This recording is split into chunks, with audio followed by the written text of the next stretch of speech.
Share ko lang, yun nangyari sa amin ng girlfriend ko doon sa tinuluyan naming hotel. Nung college pa lang kami. Mahigit 10 taon na din yung lumipas.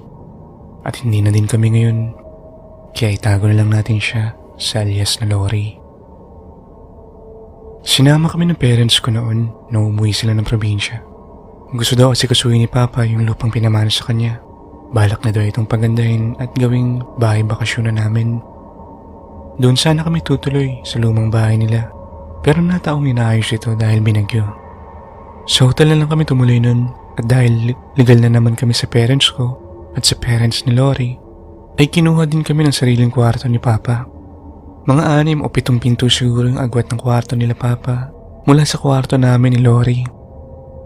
Sa tingin ko kami lang yun nandoon dahil sobrang tahimik at hindi din peak season yung pagpunta namin. Nagpaalam nun sila Papa na may asikasuhin lang daw muna sila saglit ng stepmother ko. Iniwan niya muna sa amin yung susi ng kwarto nila dahil ayaw niyang makalimutan ito sa labas. Kakatok na lang daw siya o i-text ako kapag bumalik na sila dito sa hotel. Siguro gawa na din ng kapusukan. Hindi ko na nga matandaan kung sa akin o sa kanyang ideya ba nanggaling yung gagawin namin. Bigla na lang kasi namin noon naisipan na mag-roleplay. Magkukunwari daw si Lori na mistress ko, tapos magkikita kami dito sa hotel. Kunwari daw ay may asawa ako at may asawa din siya. Tapos dito yung tagpuan namin. Para pang dagdag thrill, doon muna siya sa kwarto nila Papa at tatawag muna siya sa akin bago niya ako puntahan. Alam kong medyo cringe, pero yung time na yun, inaamin kong medyo na-excite din ako sa plenano namin. Binigay ko kay Lori yung susi ng kwarto nila Papa. Pagkatapos ay pumunta na siya doon. Pagkalipas ng ilang minuto, biglang nag-ring yung telepono. Si Lori, gamit yung mapang-akit niyang boses na hindi ko pa naririnig sa kanya sa pag-uusap namin. Habang kinakausap niya ako, ay pinagpapawisan ako ng malamig. Pero kasabay nun, ay natatawa din ako. Pinapagalitan ako ni Lori kapag nangyayari yun at sasabihin niyang seryosohin ko para hindi mawala yung mood niya. Ibababa niya yung telepono at uulitin namin yung pag-uusap na yun.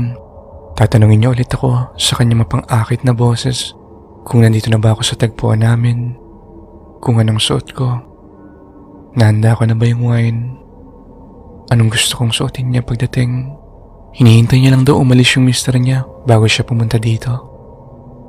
Nasurpresa ako sa kalikutan ng isip ni Lori, pero kasabay nun ay na-excite din ako dahil iba din pala sa pakiramdam kapag nag-roleplay kayo. Kung ano-ano pa yung sinabi niya sa akin, madalas ko lang mabasa sa mga pocketbook na binabasa ng tita ko. Maya-maya, nagsabi na siya na nakaalis na daw ang mister niya at pupunta na daw niya ako.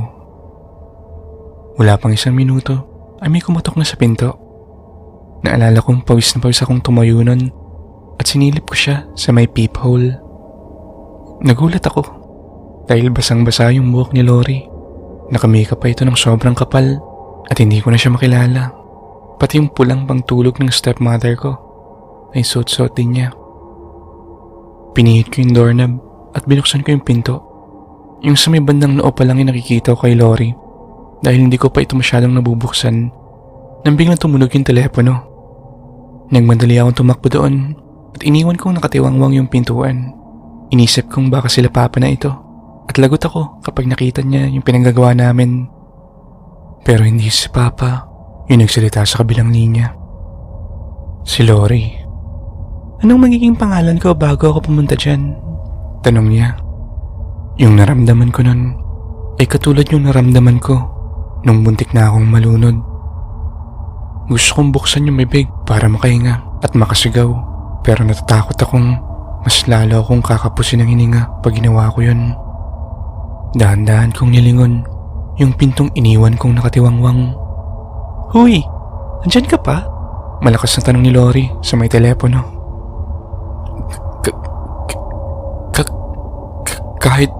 Kahit ano. Andyan na sila. Yun na lang yung natatandaan kong nasabi ko sa kanya. Tapos, ay nabitawan ko yung telepono. Tumakbo ako at nagtago ako doon sa hindi ko makikita yung pinto. Maya-maya narinig ko yung boses ni Loring tinatawag ako. Naabutan niya ako nakaupo sa may sahig, sa gilid ng dingding na nakaharang doon sa main door.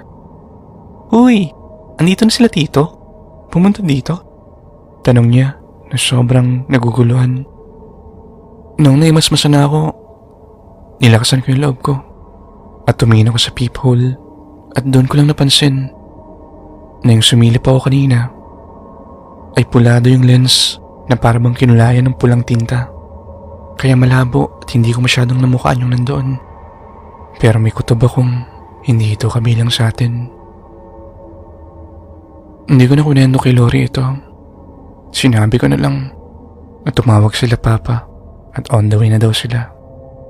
Kahit kung ano-ano na yung sinabi kong rason dahil yung on the way na sinabi ko ay hating gabi na sila papa nakauwi. Hindi ko alam kung anong meron doon sa babaeng kumatok. Hindi ko alam kung anong pakay niya o kung saan siya galing. Dahil nung naiwan ko yung pintong nakabukas ay wala na siyang sinabi kung meron man siyang kailangan. Hindi ko din siya napansin na naglakad paalis. At wala na din akong balak na alamin pa yun.